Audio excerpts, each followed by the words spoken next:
Welcome to Comics Bazaar, the channel of comics commentary and arcana. This video features Rogue #1, cover dated January 1995. This is issue 1 in a 4-issue limited series, and it has a very modest gimmick cover here, just a bit of gold ink on the title of the miniseries and a cardstock cover as well.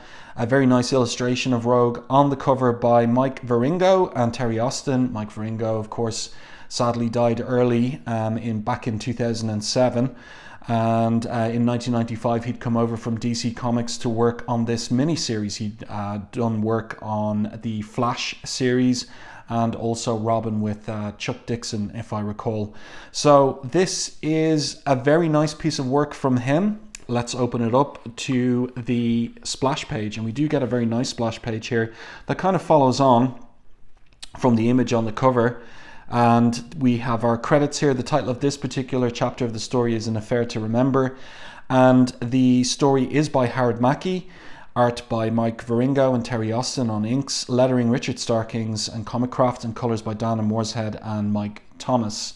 So this is in effect a sequel to the Gambit miniseries, the first Gambit miniseries from 1993-1994, which was written by Howard Mackie. And this one more focuses on Rogue, and there's a little bit of a follow-up in terms of her accidental skin-to-skin contact with Belladonna Boudreaux at the end of that miniseries. But let's get into the story here. So that's a great splash page. Of course, Mike Wieringo's work is kind of cartoony, maybe compared to other artists that might have a more naturalistic type style or way of rendering the human form, but his work on the backgrounds is excellent. So the scene opens flying high above the Hudson River Valley. We get to see Rogue in flight, and she plays around with the two jets, flies around them there, and the fighter pilot there gets a smack, a kiss on the top of his cockpit there, and she says to him, "I'd love to chat and stay some more, but got things to do and people to see." It's a really nice action sequence to open the issue, I feel, and she leaves the lipstick print of her lips on the top of the guy's cockpit there, and he says, "One of the most beautiful women I've ever seen." So that's one of the reasons that Rogue is getting her own miniseries, a fan favorite, as they say, with readers of the X-Men comics back in the mid-90s, as well as the animated series. And where does she go to? 20 minutes later, she's off to Harry's hideaway to meet Remy LeBeau, aka Gambit, because she's planning a trip back down to Mississippi. Nice use of computer coloring there for the surface of the river.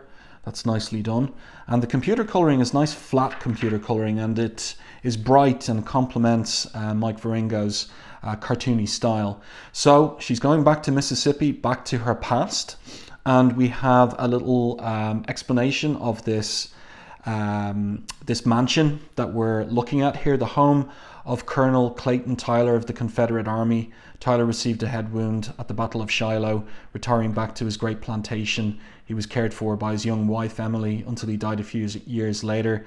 Upon her death, Emily bequeathed the plantation and a considerable sum of money to the church, in which he had found solace through many lonely years. In memory of the Tylers, the plantation now serves as a sanatorium for gravely ill patients who are cared for by members of a religious order. And then we get a zoom in on one particular room. The young man didn't suffer any accident or illness. That which placed him in this bed for the rest of his life was simply a stolen kiss, a kiss which rendered him immediately unconscious. A kiss which stole his life from him. His name is Cody. And the first appearance of Cody was in a backup story to Classic X-Men, number 44. I think that is the last issue that carries a backup story. And this is the young boy that was Rogue's first kiss, and which left him in a coma for the rest of his life. And now the scene switches to New Orleans, to the outside of a cemetery. And we've got Belladonna there, and she is thinking to herself about her father and how something other than a heart attack might have been responsible for his death. She says here, "There was another hand in your death." She's thinking, she's addressing her father in her thoughts. "I'll find out, then I'll be avenging you." So Belladonna's out of her coma. That happened at the end of issue number 4 of Gambit's miniseries. You'll find a review of that and the whole miniseries on the channel if you're interested. But the way that she was revived from her coma and brought back to life means that she does not remember 100% her relationship with Gambit. So here she is outside the cemetery. It's raining, and then there's a flash of light. And who is it except for Sandra? And she has been the benefactress of both the Thieves and Assassins guilds, and that's all dealt with in the original Gambit miniseries. And here's the tithe collector with her, but he doesn't get any dialogue in this scene. So basically, Sandra says to Belladonna that she's come to pay respects at her father's funeral. She says to Belladonna there, your father was a good man, but perhaps ruled too much by his emotions, by the old ways. Perhaps it is time to renegotiate the old pacts. So Belladonna is non-committal. She says there, perhaps. And Sandra walks off saying, contact me. We'll talk of the possibilities. We'll talk of Remy LeBeau and his mutant girlfriend. Perhaps we will talk of all that they've taken from you. And so she walks away. I like the silhouette there. Contact me through the usual means. Belladonna still non-committal, perhaps. And I like the detail of her throwing the rose on the ground as well at her father's tomb. So then the scene switches back to New York, specifically Salem Center. Rogue is touching down for a meeting with Gambit at Harry's hideaway. And then we get a little bit of, I don't know, like comic business and an excuse to show Rogue and Gambit in action. We've got these two toughs with their motorcycles here. I like the detail in the motorcycle, all the beer cans strewn on the ground around it. And of course they're hassling Rogue and insinuating that they want to have a quote-unquote good time with her. And of course Gambit arrives. Rogue doesn't need any help, but in any case we get to see the two of them in action against these two toughs. Gambit throwing his charge cards at them, Rogue picking them up and dropping them off on the roof of the sheriff's building as well. So that's a nicely paced scene there. And then we get an interior shot of Harry's hideaway, the bar that is favored by the X-Men. And Rogue gets to explaining to Gambit what she's doing, that she's planning on taking a trip back to Mississippi to see an old friend, someone very important to her. It's something that she does every year, so it's an annual trip for Rogue. So Gambit asks for the story, and then we get it from Rogue here in the flashback about Cody. Cody Robbins is his name. We were just kids, friends, best friends, experimenting with love. He kissed me. That's when I found out I was a mutant. My mind was flooded with his memories, and he's been in a coma since that day. So we infer from that, because Cody's 14, Rogue has to be around the same age, maybe 13, something like that. And that's usually the time that mutant powers manifest at the point of puberty. That's long established in Marvel Comics. So here she's saying that that she can't touch anyone, she can't kiss anyone ever again. But Gambit protests. He thinks together maybe we got a future. But she's insistent that her past is her future. She can't escape what she is. There's nothing you or anyone else can do. So, you know, this is the perennial characterization of Rogue, traumatized by the nature of her power, how she permanently absorbs the memories and psyches of those that she's in too long of a contact with, a physical contact with. But Gambit's determined, it seems, to help her, that she doesn't have to be on her own. Then we get a series of shots of that lonely room in the Mississippi plantation that's turned into a hospice, with the sisters there looking after Cody in his coma. And then we switch to New Orleans, and we've got a test here, a kind of a rite of passage to become leader of the Assassins Guild. So the Assassins Guild have hired the Hand in order to test their leader. And in the time that Belladonna is defending herself and attacking the Hand ninjas, she's thinking too about Sandra's offer. At the end of his life, my father looked upon Sandra as his enemy, but now I'm responsible for the families. So she's deliberating on whether she'll take up Sandra's offer to renegotiate the old pact. And she thinks here, she spoke of Gambit and Rogue. They're the cause of my emptiness. Memories of my childhood, my father, my life before, all gone. Perhaps an allegiance with Sandra is what is best for the family and for me. So, you know, there's consequences then to having brought her back to life. there's a price to be paid. And now, because she's got no memories of her prior relationship with Gambit, she feels nothing for him. So she's organizing something here with her lieutenants. She says to them, have you gathered the intelligence reports I requested? It's been done. And this guy here, Grigri, says, we've teams at the ready to act on your words. So what's Belladonna going to set in motion? What's her strategy? And then we get this wordless little look in on Cody in his coma. So it's quite plaintive, that shot. Nicely done in terms of the colour changing as the time of day changes, with Cody in his room still and unmoving. And then we're at the Xavier Institute, and Rogue is packing for her trip, and Gambit's brought her well, is it more than a dozen red roses? So a traditionalist. And he's there flirting with her, as is his custom. And she says she's got to go alone. He begs her for a kiss, just on the hand, the gloved hand.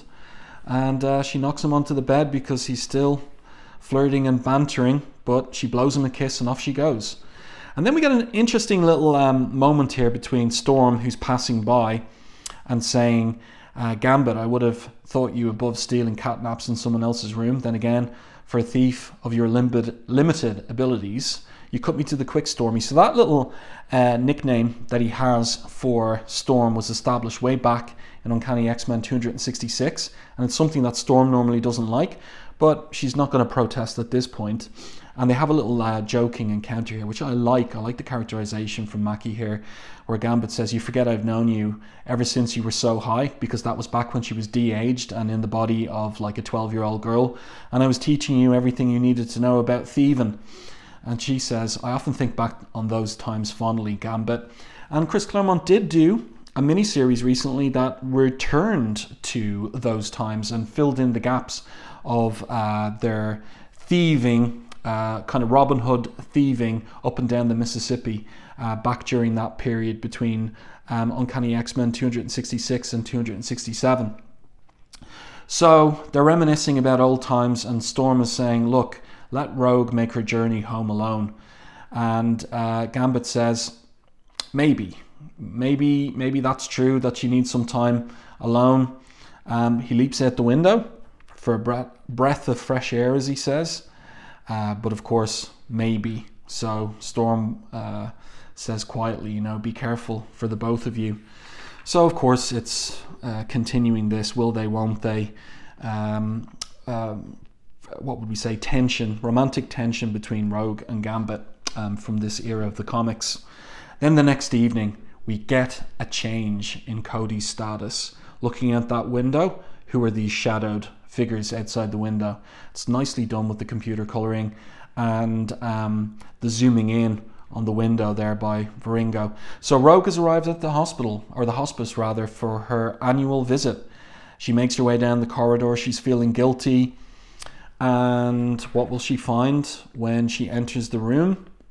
She's thinking about Cody and Gambit both. How can I ever allow anyone to love me again, touch me again? What do I do, Cody? I think that Mackie's way of playing up the pathos here is a little akin to a daytime soap opera, romantic dilemma and tragic pathos. It's a little touch overwrought, even though, you know, one could say the same in certain cases of Claremont's treatment of Rogue, but there's something daytime TV about this one. Also, I wonder if a whole page needed to be spent on her walking down the corridor here. I'm not sure about the pacing on this particular page, but in any case, she arrives at his room for her visit and he's not there. The bed is empty. Adrenaline pumps through Rogue's body. She anticipates the attack a split second before it occurs. She's knocked into the wall there, but she's not prepared for the pain which accompanies it, because of course Rogue is, having absorbed the powers of Ms. Marvel, is supposed to be nigh on invulnerable. But who is this guy? A member of the Assassin's Guild, as it will turn out, with some mutant powers. Her instincts are honed over countless hours of training in the X-Men's danger room.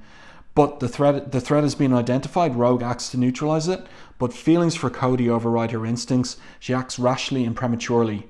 And the guy is intangible, and now after passing through him, her muscles feel like jelly. and she's kicked in the jaw to the ground, and here are the assassins wearing their masks. Even as the words pass her lips, her mind goes numb with fear. For Cody's sake, she will not resist their brutal assault for Cody. So her concern is for her adolescent boyfriend.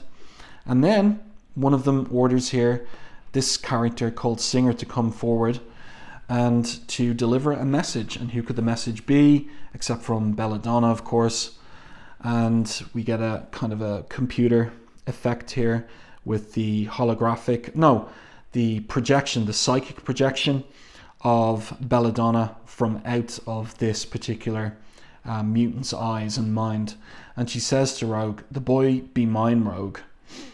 And Rogue asks why, and she says, "'Cause you've taken much from me.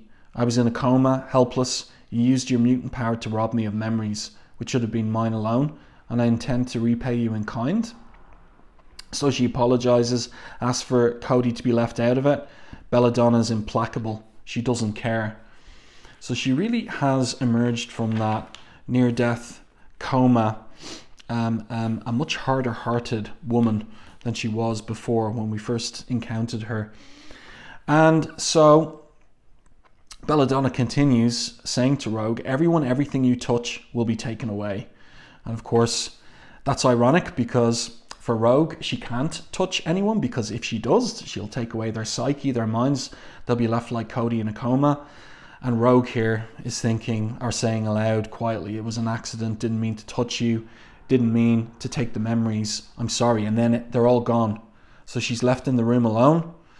And as the nuns come in to help her up, it's her usual refrain, "Don't touch me." And then we have our last page. So there's about 23 pages of story in this issue, slightly longer than the usual 21 pages. Short time later, outside the Xavier Institute, Gambit's leaving on his motorbike, but here's one of these assassins outside, and he calls in to Belladonna that the thief is moving as you predicted, and so she's happy there in her headquarter office, in front of her bank of computer screens rather, and says, "And so it begins." And so we have our setup now for the basic adventure and action of the 4-issue miniseries. And here's Rogue arcing through the night. She passes toward the unknown. Her mind is filled with thoughts of Gambit and Cody. She knows that time is running out to end this nightmare. Belladonna threatens them both. One represents a painful past, the other a possible future. Who will she reach first? Who? And so that's another kind of version of the image of Rogue on the cover there and on the splash page, but with a different angle, excuse me, and of course with her in her civilian clothes. So I think that Mike Wieringo has done a really good job on this issue, and I think that I wonder, you know, like if the choice to have him do this comic might have been to appeal to not just readers of the regular X-Men comics, but also those who would have been a fan of Rogue from the animated series, because his cartoony style is like a halfway house between an animated series style and the regular X-Men comic style. And of course, in the era now where Joe Madureira is the main artist on Uncanny X-Men, Wieringo's style is not a million miles away from that kind of cartoony type style as well. So I do hope that you enjoyed this review and commentary on the first issue of Rogue's first miniseries from all the way back in 1995. Did you pick up this miniseries at the time? What did you think of Mike Wieringo's art? Let me know in the comments to this video review, and if you liked my video review, please like it on YouTube, and if you haven't done so already, subscribe to the channel and stay tuned for more content like this.